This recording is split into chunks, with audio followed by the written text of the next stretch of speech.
Our panelists are Nebraska natives who made the choice to put down roots in our state and build careers and lives. We will ask them why they chose to stay here and what solutions they might have to make Nebraska an even more attractive place for the next generation of business and community leaders. Please welcome our moderator, Merrick Brtek, Director of Workforce Development with the Greater Omaha Chamber of Commerce and passionate advocate for all things young professionals.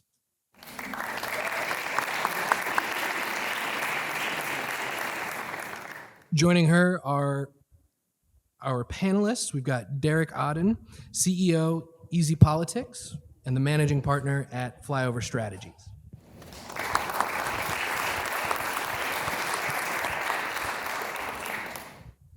Vanessa Chavez Jurado, Stanford Schools.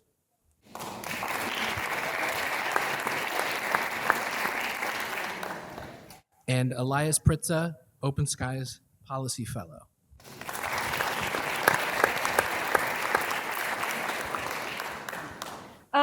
I'm Merrick Brtek. It's lovely to be here today. I am the Director of Workforce Development at the Greater Omaha Chamber, and I do all things young professionals for the Greater Omaha region. I'm excited to be here today. I'm not one of the panelists, but I am also born and raised here in Nebraska. I'm from the northeast corner of Nebraska, Plainview, but I've set my roots in Omaha. So I'm happy to be here. I would love for each one of our panelists to go through and introduce themselves and say a little bit about what they do. Yeah, so Derek Oden, born and raised in Omaha, so Nebraska raised. Nebraska, chose to stay here, like people said as well too. Spend most of my life in politics, but I've enjoyed to see, from starting 12 years ago in high school to now, just being involved in a lot of different levels of government, a lot of different community organizations like this that are actually trying to do, make a positive impact on our states. So. Look forward to chatting more. Hi, everybody. My name is Vanessa Chavez Jurado. I am a former public school teacher in Millard, but now I work at Stanford Schools, a nonprofit that focuses on advancing public education in Nebraska. I'm one of the outreach and communication specialists, and we host community events. So we do both community organizing as well as policy engagement. So in our community meetings, we really use that time to hear from parents, educators, and community members on what are some challenges public schools are facing, what are some great things that are happening. And we get to use that to both inform policy, but also to amplify and encourage community members to participate in the legislative process. And so I'm super excited to be here today. Hi, everyone. My name is Elias Pritza, and I was also born and raised in Omaha. I use he, they pronouns, and I'm a fellow at OpenSky Policy. But before OpenSky, I graduated from Creighton University in 2023. I got my degree in political science and English. And then I spent a year working in communications for the Nebraska Department of Natural Resources, which has since been renamed to, I think it's Department of Water, Environment, and Energy. But anyway, at OpenSky, my focus is on fiscal policy. So I do lots of research and data analysis with our tax system, our state budget, and how everything in that sphere interacts. Wonderful. So you are all people who were raised here in Nebraska and decided to stay here, build your lives here, thrive here. Why did you choose to do that? Let's go first. I would say, honestly, the governor, I think, sums it up well when he says, it's the people. The people in our state, I think we all know this, if you go somewhere, everybody has a connection to Nebraska. And it's always a positive one. It's someone that they know. It's that good Midwestern work ethic. I think we treat people well. We have the best people in this state. So why did I stay here? Why did I choose to stay here? First and foremost is the people. Love it here. Being in Omaha, obviously Lincoln's great as well. But definitely being an Omaha guy, I think what we have going in Omaha, from the riverfront development all the way west, there's a lot of activity, a lot of economic development happening there. It's attractive to, I think, young people. There's obviously a lot more work that we have to do, but it's the people, and it's what we have. I believe the culture and the environment that we have, especially in a place like Omaha, but really across the state, that has made me want to stay here. I would echo that. I think community for me has been a big part in staying in the state. I was born and raised in Omaha, and I went to UNO, so go Mavs.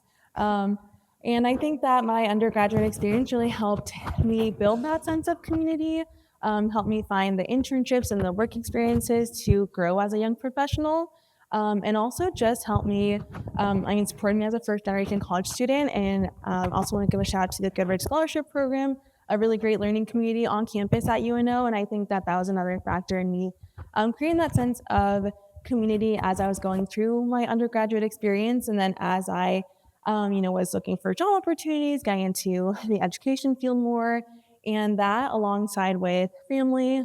Family is very important to me, and so that's another big factor in me staying in the state. And that along with the opportunities for growth, I think that, there's always opportunities to grow, and whether that's something that you want to grow into as you evolve over the years, and whether it's that, or maybe you want to explore what life looks like outside of Nebraska. I feel for me, if I think about ever leaving the state, I'm always like, but I want to come back, right? It's Midwest, it's comfortable, it's affordable. So I think that even if I did leave, I would want to come back eventually. And a lot of it does have to do with community and family. Yeah, I would echo what these two said, and I'd add on that. Anyone who knows me will tell you that I take a lot of pride in being from Nebraska, and I get really, really frustrated when people just call us an irrelevant flyover state, because first of all, rude. Second of all, most of the people who say that have never even been here or spent any significant time here. And third of all, I just don't think that's true. I really think Omaha and Nebraska more generally is one of the best kept secrets in the Midwest. But like anywhere else, we obviously have a lot of room for improvement. So I've always kind of felt driven by this goal to help make Nebraska a better place. And I can't do that if I jump ship and move to Chicago like half of my friends did after we graduated. Mm-hmm. There's great people here, and I know that we have it in us. It's just a matter of making that happen. I echo a lot of the sentiments that y'all said in terms of staying here in the state.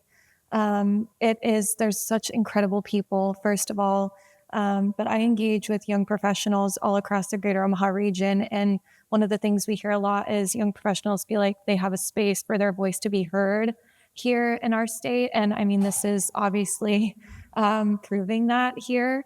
But even growing up in the northeast corner of Nebraska, not just city, right? I'm sure there's people in the room here that are not just from the cities. There's just such a special connection to being here in Nebraska and growing up here, and the community that's built here and the support that you have across the state. So it's very special. So I'm glad that y'all experienced that too. This question is for Derek. So you travel a lot across the state as a part of various campaigns. As you're traveling across the state, do you see variances depending on if somebody's rural or city, on what they're looking for, on when they're deciding to stay here or move away from the state? Yeah, so I think that's a great question. And having traveled actually personally myself to all 93 Nebraska counties, I think that there is a common thread. I think there's we hear so much this rural-urban divide. We hear that, we see obviously from a national level, everyone's so divided. We see it on a state level, rural-urban, we're divided. Omaha, Scotts Bluff, and everywhere in between. I think sure there is some of that, but I think there's actually a common thread that unites all of us. And like we talked about before, we're all Nebraskans. We have values, we have work ethic. We all identify in that way. Whether you're, like I said, in Omaha or Kearney or Scotts Bluff or anywhere in between, I think kind of the three elements that people are looking for: opportunity. Are there going to be good jobs? Can I plant my roots here? Can I raise a family? Can I create a business? Can I provide for myself?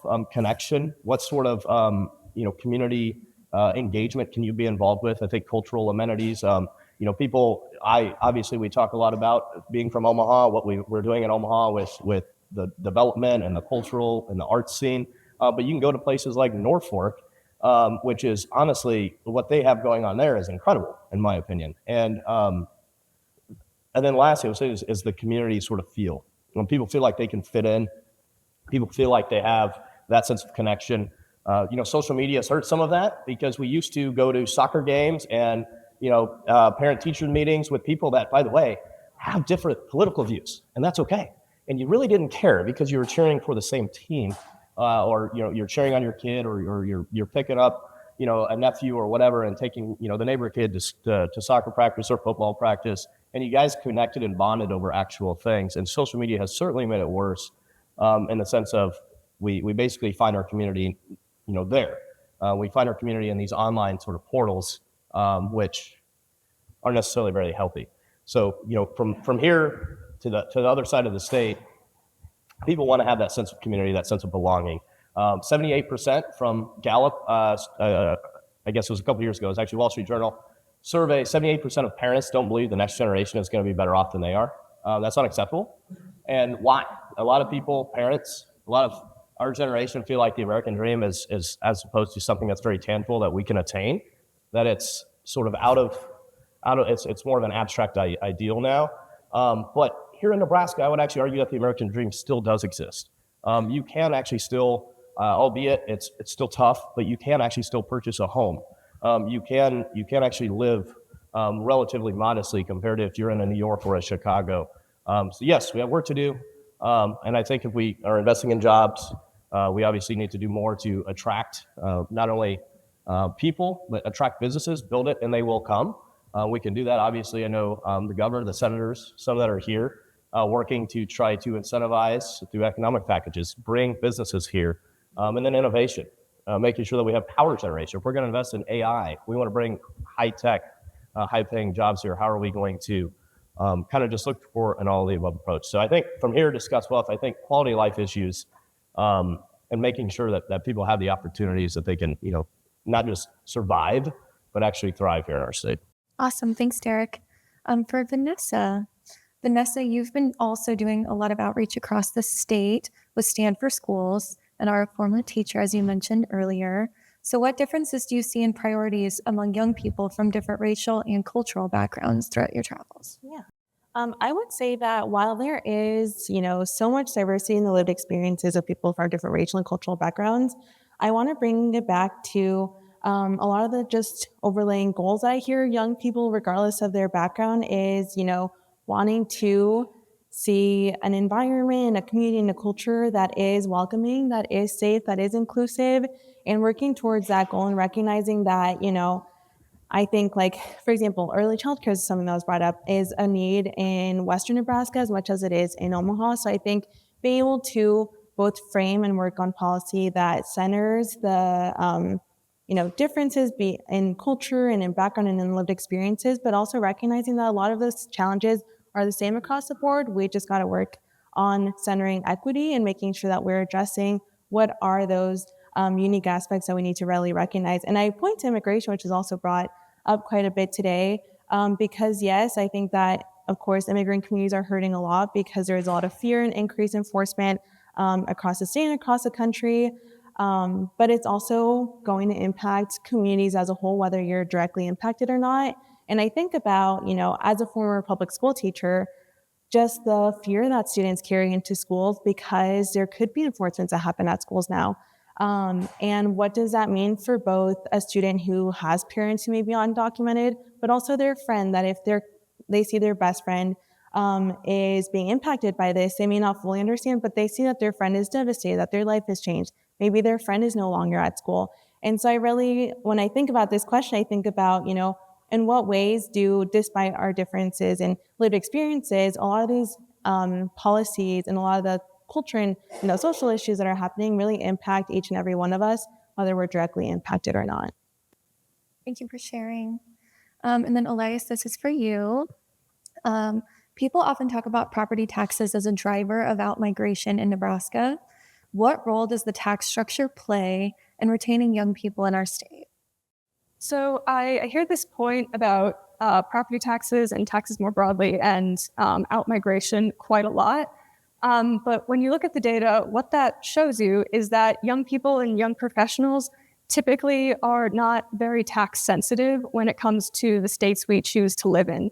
So when surveys ask for young people's responses for their reasons as to why they moved to one state over another, taxes usually don't even crack the top 10 of those responses. And the data does show that the main factor influencing where young people decide to move to is pretty overwhelmingly job availability and job opportunity. And that's followed by things like better wages, affordable housing, just a good cost of living, and then public transit, interestingly enough. I mean, like all adults, young people, we are aware of the taxes that we pay, and we obviously have opinions on that. But when it comes to where we want to put down roots, where we want to live, and when we're just starting our careers, state taxes just aren't as influential of a factor as all of those things I just mentioned earlier. And then one other factor that I think can play a role and makes a big difference to me personally is just general quality of life and whether I can feel safe and welcomed in a particular city or state. So, like, in my opinion, I'd say that having laws on the books that stigmatize entire communities can really deter young people from even thinking of coming to Nebraska to work or even considering it as a good and safe place for them to live and raise a family here. And I don't think laws like that really help improve our reputation on the national stage either. And then I guess as far as retaining young people goes, the tax structure more broadly does play a role because obviously taxes are how the state affords all of its investments.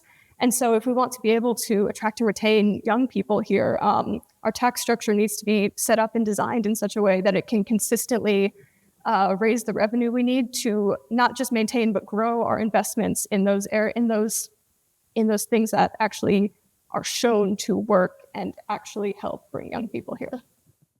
Thank you. So the next question we're going to go through is each one of you is going to answer this question. So we can just start with Derek.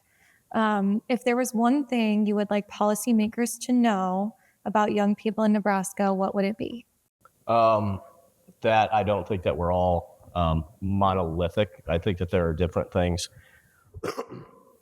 For instance, I think we all probably have varying, we agree on a lot of things here. But at the end of the day, I think the biggest thing that we agree on is what's going to attract and retain young people in the state. It's going to be jobs. How are we going to make the business climate from, again, Omaha on the eastern side all the way west, how are we going to make our business climate more attractive to bring those good paying jobs here? If we take care of that, I think the rest of it will start to take care of itself. I know there's obviously lawmakers in the room that are working to try to do that, balance what that sort of three-legged stool that started way back in the 60s, but how do we make that tax environment more affordable? Not necessarily because we maybe care as much about property taxes. We probably don't. I think that's probably very accurate. But how are we going to bring businesses here to give us those opportunities to make sure that the people we went to college with or went to high school with actually do want to stay here because they can afford to stay here? So for me, it's just making sure that we have a very positive and growth-focused business environment. I think that will solve the rest of the problems. I would say just general reminder that young people want to be at the table and want to be part of the policymaking process. I think back to like the hearing on the cell phone ban in schools and how there were high schoolers testifying there in support of the bill. I think back to college students who went to testify against policies that they believed would negatively impact their higher education experience. And I even think back to the spring we went to do a presentation at a middle school classroom talking about, education as a human right and how they can talk to their principals or superintendents or teachers or senators on things that they want to see change in their community. And, they talked about, I think there should be more honors classes so that more of my classmates can take them, or different clubs for different interests. And so young people are very much aware of the things that are happening in their communities and want to be part of it. And I think going back to retention, if we don't center the voices of young people out of the next generation, then it's going to be really hard to keep those people because we're just existing in a place of policies that were framed around not our needs or not what we hope to see in our community.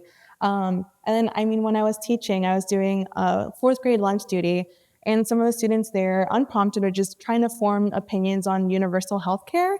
And I think that's another way how fourth graders are just, they hear these things in the news, they want to try and understand it. They're well aware of what's going on in the world and in their communities. And I think that that's really reflective across, all ages and young people, and just what we hope to see, whether that's young professionals, college students, fourth graders, middle schoolers. So I think that'd be sort of my one thing that I would remind folks. I would agree with that when it comes to, I work with the young professional population a lot. And every time we offer opportunities for young professionals to have their voices heard in different spaces, the room fills up immediately. We just had Young Professionals Week in Omaha, and the kickoff event that we held was with We Make Omaha, which they're working to reconstruct the city's plan. And we had about 75 young professionals come out to share their voice and make sure that their opinions were heard in that plan. And we've done other things as well around economic development and public policy where the room always fills. So I would 1,000% agree that voices want to be heard. People are considering all these things. They're thinking about it. We're not ignorant about it. We want to have our voices heard and have discussion, not just walk in the room, let us talk a little bit, send us out the door, have full actual discussion and dialogue about it. So yeah, that's awesome.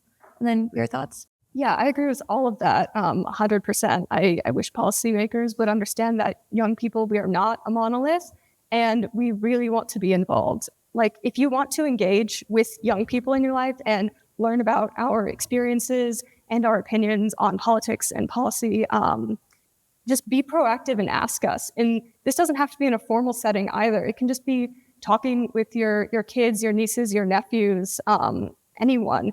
And when you ask us, don't just, I guess I'd say that you should be prepared to listen and have an open mind. And I think that when you do that, you'll come to understand that most of us have much more nuanced and well thought out opinions about policy and the world around us than social media or the internet might have you believe. And I think that goes for everyone, not just policymakers. And if I can even just piggyback on what you guys are saying, because I think it's very valuable and very true. Actually, Flyover strategies, like the meaning for the company that we formed was twofold. Obviously, the Flyover state, like you mentioned earlier, but also because we're young. And I think in both instances, Nebraska often gets overlooked, but yet we always over-deliver. Young people, just because you're young, I think a lot of times we basically get told, and even sometimes in the political space, certainly, basically, sit down, shut up, you'll have your turn in 20 or 30 years. Whereas I think if we have a much more collaborative and open environment where intergenerationally, interculturally, interracially, bringing people together of different backgrounds, different philosophies, we're going to come together on some solutions. And both in our state and nationally, if we stop just trying to beat the heck out of somebody and beating them into submission if they disagree with us, it's sitting down and intentionally trying to, visit with people who have different viewpoints or different experiences and being collaborative. We're going to come together for some solutions. And I think it's going to help heal us both here and nationally. Yes, we cannot be generalizing different age groups into different categories. We need to give people space to share their thoughts. So thank you to OpenSky for giving us the space to share our thoughts up here today. So the final question that I have for you before we dive into the Q&A session is, in your opinion, what are some strategic investments the state could make to retain a greater number of young people? And this is for all of y'all. Strategic investments I think that we can make. And I think whatever we can do, like I said it before, whatever we can do to make the business climate, I think, more attractive, I think is going to, you're not going to go to Chicago or New York for a job if you've got a job in Omaha or Lincoln or, et cetera. I think another broadband infrastructure, when we would travel the state, two of the things that we would hear constantly that actually, broadband I knew was important, but childcare, especially in rural Nebraska. We know it's important in every part of, Omaha and Lincoln, we hear about it, but we heard about it a lot in rural Nebraska. So it's, I guess, kind of all over the place on that answer, but, I think probably the broadband piece, the jobs piece, and probably the childcare piece as much as we can do on those three elements. I would say that investing in public education, which in turn means investing in the community, right? It's being able to recognize that the school can be the hub of resources. We just need to build that framework and instill those resources and really invest towards those solutions that uplift the community as a whole. I'd also say that continuing to grow and expand mentorship programs, career pathways that we see a lot of success in, and just recognizing that, like I mentioned previously, that really, were ways in which I was able to sort of get that buy-in, or like, what does it mean to be part of the community? Where do I see myself? Being able to build those bridges that really connect youth and young people to their communities that make them want to stay there. I'd also say, just for the conversations that we've had with parents, is really building in intentional ways to be able to create a partnership or continue to strengthen the relationship between schools and families and communities, as well with business partners, and recognizing the ways in which that really helps communities thrive and helps young people see a future in their communities. And with that, I would also say that sometimes when we chat with parents or just generally, college students or people who want to share their experiences with their public school, if it's, a challenge that they encountered, a lot of times it's because there was a lack of trust or not a strong relationship. And so I think also institutions and leaders investing the time and the trust in building those relationships and hearing, again, going back to bringing the community to the table and young people to the table, build that infrastructure and that intentional outreach and engagement so that we can have a basically community built by the community, right? So it's not the same people creating the policies that shape our communities, but there is that, again, like that buy-in or like, it's my community because I see sort of my investment or what I was able to put in. And I see myself reflected in the community. So I would really center it around those partnerships and that investment in time and relationship building. Yeah, and then, so kind of like I touched on earlier, I think a couple of areas that are good to look into investing in to attract more young people here are public transportation and affordable housing, just to mix it up a little bit. So when our outreach team hosted an open discussion about the budget and what people thought about it in Omaha, the number one thing that young people at that meeting brought up to say that they would like to see more of in Omaha was public transportation. Partially because of the convenience of it. It can make, your daily commute and stuff just much easier. But then also on the cost of living side, even if you still have to own a car to get around, being able to take public transportation half the time or even a quarter of the time, that can help save you money on gas, on your car maintenance expenses, all of that.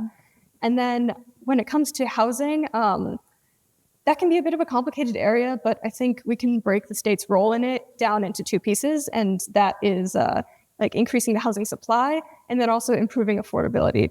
So increasing supply, pretty self-explanatory, just putting down the money to build more units and a variety of units, not just single-family homes, but apartments, townhomes, duplexes, triplexes, all of that. So we can cast like as broad a net as possible and cater to as many people's housing needs as possible. And then for improving affordability, I think two great places for the state to maybe look are down payment assistance programs and programs to help assist first-time homebuyers through that process. Because when young people, by the time we're even in a position to think about buying a house, the monthly payment is usually not the biggest obstacle in that process.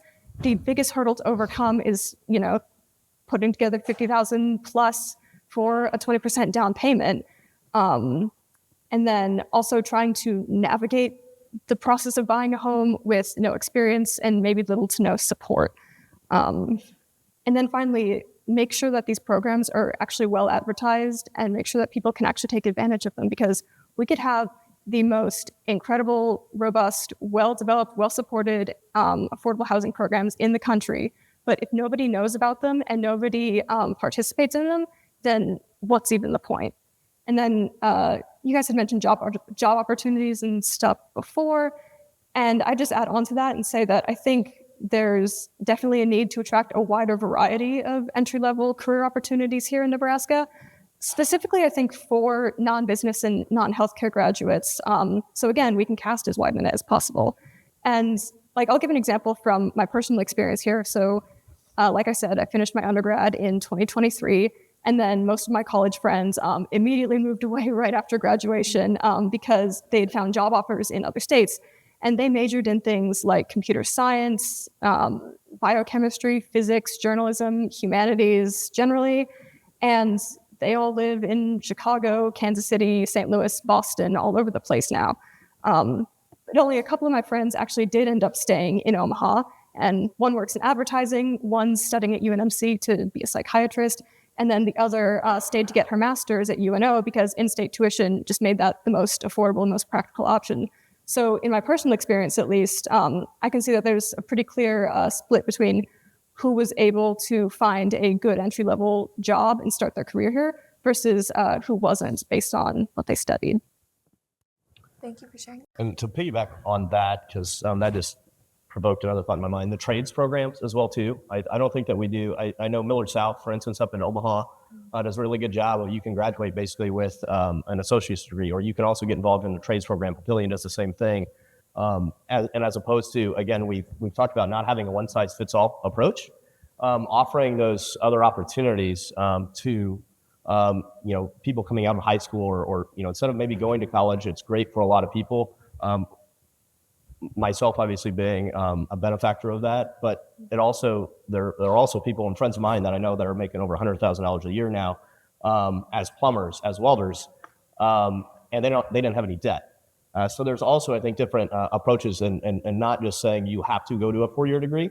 You can, and that's fantastic if you want to, and we should make that possible for as many people as we can. But there's also other avenues and other pathways that I think we should be investing in as well too. Yes. Another piece that Vanessa lightly touched on was internships. Internship programs are huge. They get young professionals' feet in the door.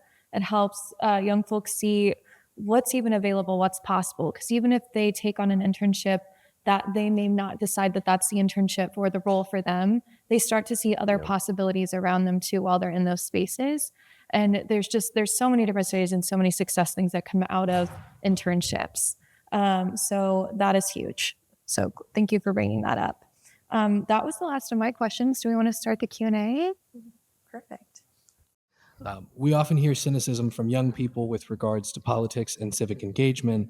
Where do you think that cynicism comes from, and what suggestions do you have for encouraging them to persevere in spite of it?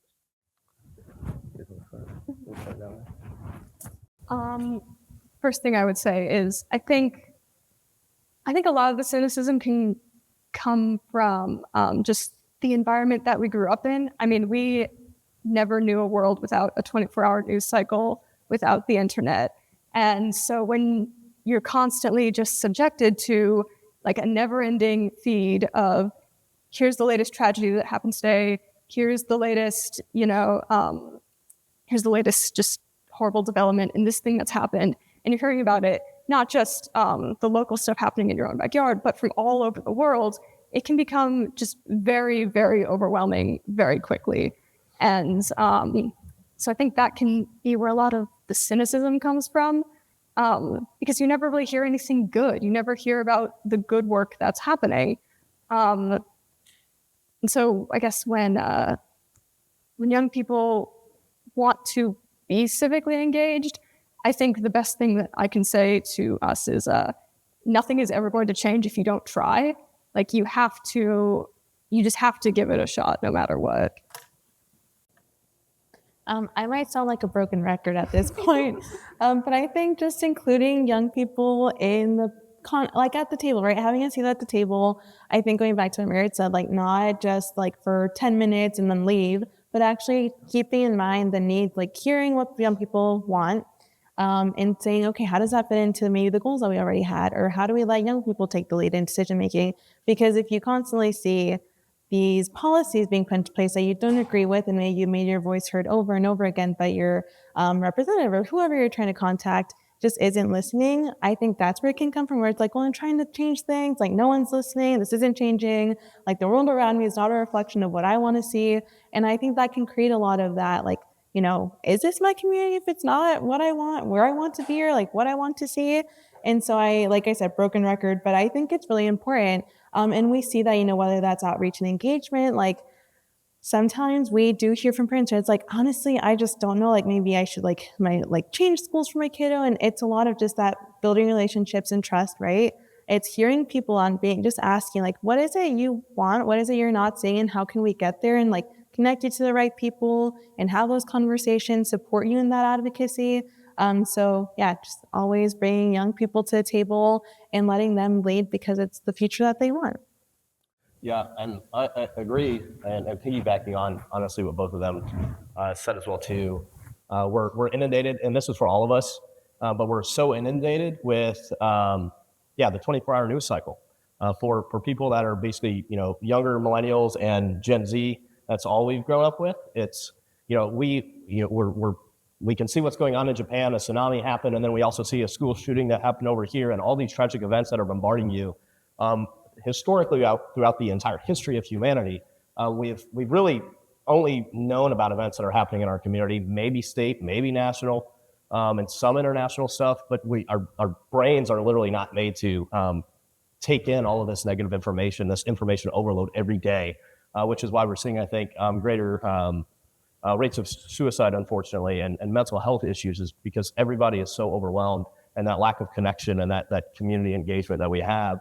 We live in the echo chambers of social media and not necessarily sitting and having conversations like this, which I think is foundational, honestly, to our country, is as many conversations like this as we can have. And Evan Schmeitz, Evan, are you here? Right here, still? So also, for instance, we were on competing sides. I ran Deb Fisher's campaign, he ran Dan Osborne's campaign, and believe it or not, we're actually still really good friends. We're gonna go have a beer after this. Now, we're gonna disagree probably on even the next race, and that's okay. But the point is making sure that you actually intentionally try to reach out and have relationships and friendships, even when you disagree, even when you're in the trenches battling each other. You're not enemies. You might be opponents in an election cycle, but you're not enemies. And but it takes, leadership starts at the top, right? It takes all of us to just step up and say, I'm going to be a person that does that. And those are just some of the elements that I think that we need to all be accountable for, and what we post and how we post and who we engage with.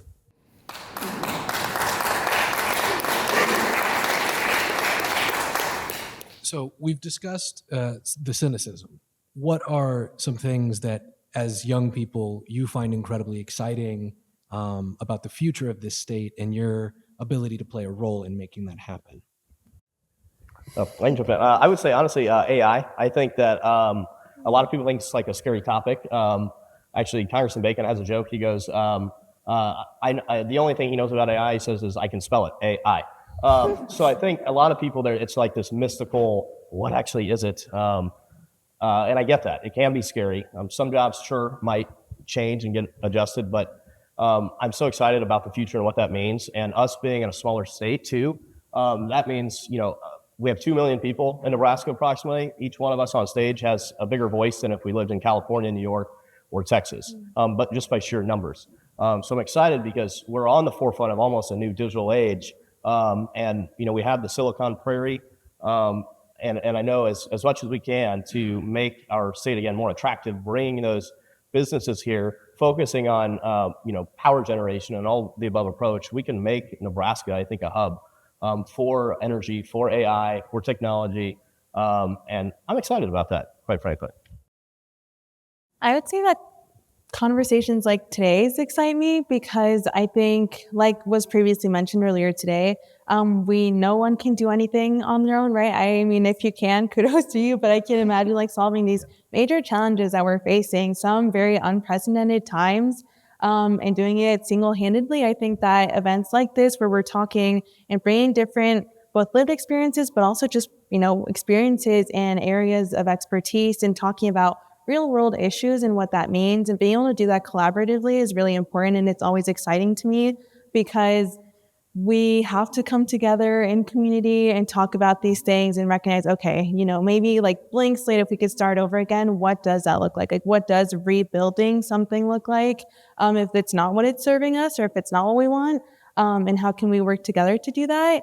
And with that, I think also just talking to young people, when we went to that 8th grade classroom, I was like, yeah, young people get it. These middle schoolers, want to see changes in their schools. They can think about it. They didn't need more than maybe a couple of minutes to come up with, oh yeah, this is what I would talk to my principal about, or this is what I would talk to my senator about. And that's really exciting. I know it's easy to be young people are checked out, or especially when I think about middle schoolers, high schoolers, it's easy to be oh, they're just vibing on TikTok or whatever. But they're not. I think that there's a lot of opportunity to really just engage with young people and hear them out, and knowing that we are all very well aware of what's going on and that things may need fixing, and that we're willing to do that in community. Yeah, I think it goes back to what we all said at the very beginning of this panel, which is that community. I see young people getting together and organizing in support or opposition to any number of policies, or just legislative things that are happening that they agree or don't agree with. And they start out with no resources, with no footholds, with nothing. and they come together and pull off some pretty incredible things. And if you think about how we're able to do that when we're in our 20s, it makes me incredibly excited to think about how much good we'll be able to do, 10, 20 years from now when we've got a bit more of a foothold. To piggyback on some of these things, I just get really excited to see how excited young professionals are. Working with the interns that we have, I do a lot with interns in the greater Omaha region, and then also just young professionals in general, and the ambition, the drive, the desire to make change, the desire to connect and grow together, like that just gets me really excited to see all of that happen on a day-to-day basis. So it's just awesome. And our generation, I think it's a better rap at times, either Gen Z or millennials. They don't want to work hard, which I think is nonsense. We are one of the most causal generations that's ever existed, at least in America. You give us something to believe in, and we're very passionate about, like you were talking about young people getting involved, or even at the school, tearing. Give them something that they believe in, and help channel that. And I think you're going to actually have one of the hardest working. You do have one of the hardest working, I think, most caring, most kind-hearted generation that we've probably ever had. And as opposed to, I think, naysayers that would just say, well, they don't work. Well, you're right. We don't have the Ford factories anymore where we work a 40-year job and we get a pension. We don't. It's a lot different now. There's a lot more, fluidity in the job market, certainly, especially with young people staying 3 to 5 years as opposed to 40 years somewhere. But with that, I think comes, like I said, a passion for making the world a better place in ways that I think generations before us never really had, and an incredibly causal-driven mindset to where if we have something we believe in, we'll run to a brick wall to help accomplish that goal. Purpose, yes. Yep. Having a sense of purpose is huge in terms of why people stay, Yep. why they chase a dream, why they go after their goals within their work, within their personal life. I would agree with that 1,000%. Purpose makes all the difference. So to that end, we've covered quite a few topics like this today, but if you had to pick one thing that you think would stop a brain drain from Nebraska, what do you think that one policy would be? I'm going to sound like a broken record. Jobs. Honestly, cutting the corporate income tax, I think ultimately is probably one of the best things that we can do. Long term, again, I understand that it's going to be a balanced approach, but you attract jobs, a lot of the other problems, I think, take care of themselves. I think I'll stick to the one word answer where it's just like welcoming. Like I know that it's a combination of policies that create welcoming environments, but if you don't feel welcome somewhere, you don't want to be there. And that just makes sense, right? Like if I didn't feel comfortable up here, I wouldn't be here.